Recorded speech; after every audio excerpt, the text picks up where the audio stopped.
தேசிய பாடசாலைகளில் தமிழ் பிரிவுகள் புறக்கணிப்பு, பிரத்யேக வலயம் ஒன்றை அமைக்க கோருகிறார் மனோ எம்பி என்பதாக என்ற செய்திக்கு இன்றைய தமிழன் பத்திரிகை தலைப்பெற்றிருப்பதை நாங்கள் காணக்கூடியதாக இருக்கிறது.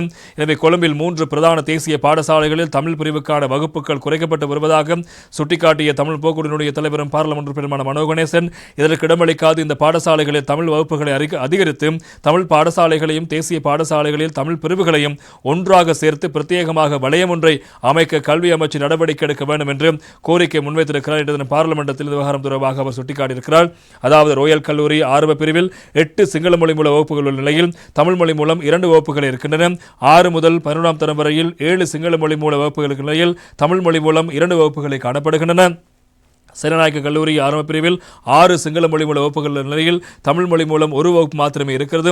6 முதல் 11ஆம் தரம் வரையில் 7 சிங்கள மொழி மூல வகுப்புகள் நிலையில் தமிழ் மொழி மூலம் 2 வகுப்புகள் இருக்கின்றன. இசிபத்தான கல்லூரியில் ஆரம்ப பிரிவில் 6 சிங்கள மொழி மூல வகுப்புகள் நிலையில் தமிழ் மொழி மூலம் 1 வகுப்பே இருக்கிறது. 6 முதல் 11ஆம் தரம் வரையில் 6 சிங்கள மொழி மூல வகுப்புகள் நிலையில் தமிழ் மொழி மூலம் 1 வகுப்பே இருக்கின்றது. எனவே பல இனங்கள் இணைந்து வாழக்கூடிய கொழும்பு போன்ற மாவட்டங்களிலேயே தேசிய ஒற்றுமையை கட்டியெழுப்ப முடியும்.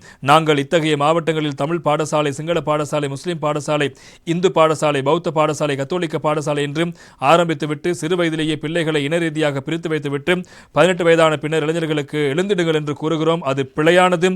பிரதான தேசிய பாடசாலைகளில் வளங்கள் அதிகமாக இருக்கின்றன. அங்கே தமிழ் வகுப்புகளை அதிகரியுங்கள். ஆனால் பல அதிகாரிகள் மற்றும் அதிபர்கள் ஒன்றிணைந்து இசிபத்தான மற்றும் டிஎஸ் சேனநாயக்க ஆகியவற்றில் தமிழ் வகுப்புகளை திட்டமிட்டு குறைக்கிறார்கள். அது மாத்திரமின்றி ஒரு வகுப்புக்கு 40 பேருக்கான கோரிக்கைகள் வந்தாலும் தமிழ் வகுப்புகள் இவர்களை சேர்ப்பதில்லை. இது நீண்ட காலமாக நடக்கும் விடயமாக இருக்கின்றது. நாங்கள் ஆட்சியில் இருக்கும்போது இவ்வாறு நடந்திருக்கிறது. நாங்கள் அப்போது சண்டையிட்டு பலவற்றை செய்திருக்கின்றோம். ஒரே கூரையின் கீழ் அனைத்து இன பிள்ளைகளும் படிக்கும் வசதிகளை ஏற்படுத்துங்கள், இங்கிருந்து ஆரம்பியுங்கள். அதே போன்று யாழ்ப்பாணத்தில் சிங்கள மகா வித்தியாலயம் உள்ளது, அது தேவையில்லை என்பது தனிப்பட்ட நிலைப்பாடாகும். அங்கு யாழ் இந்து கல்லூரியில் மற்றும் மத்திய கல்லூரி இருக்கின்றன. அவற்றில் சிங்கள பிரிவை ஆரம்பித்து இந்த மகா வித்தியாலயத்தை சேர்த்து விடுங்கள். இதன் மூலம் ஒரே கூரையின் தமிழ் சிங்கள பிள்ளைகள் படிப்பார்கள். அதன் ஊடாக தேசிய பாடசாலைகளில் தமிழருக்கென தனியான ஆளணி இல்லை.